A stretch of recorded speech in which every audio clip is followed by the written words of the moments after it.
যদি কোনো ব্যক্তি বলে তার জীবনে সমস্যা নেই, তাহলে জেনে রাখবেন সে মিথ্যা বলছে, কারণ সমস্যা ছাড়া কোনো জীবন হয় না।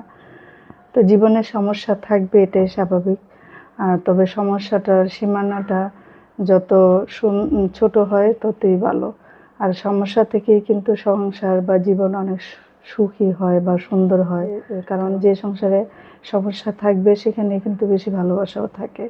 তো বিষয়টা হচ্ছে বুঝতে হবে যে আসলে একজন আরেকজনকে বোঝাটাই বড়, বুঝে তার পরিস্থিতিটা মেনে নেওয়াটা, অথবা সমস্যার পরে যে ভালো লাগাটা সেটা উপভোগ করাটাই কিন্তু অনেক বড় বিষয়। দেখবেন যে কোনো জায়গায় যদি একটু ঝগড়া বেশি হয়, সেদিন কিন্তু ভালো লাগাটাও বেশি কাজ করে অনেক সময়। তো খারাপ লাগা না থাকলে আসলে ভালো লাগার উপলব্ধিটা আসে না।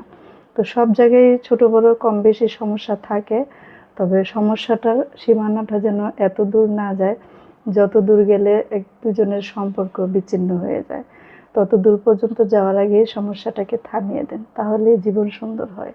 আর সবার জীবনে ছোট ছোট সমস্যা থাকে, ছোট ছোট সমস্যাগুলোকে মানিয়ে নেওয়ার চেষ্টা করাটাই ভালো।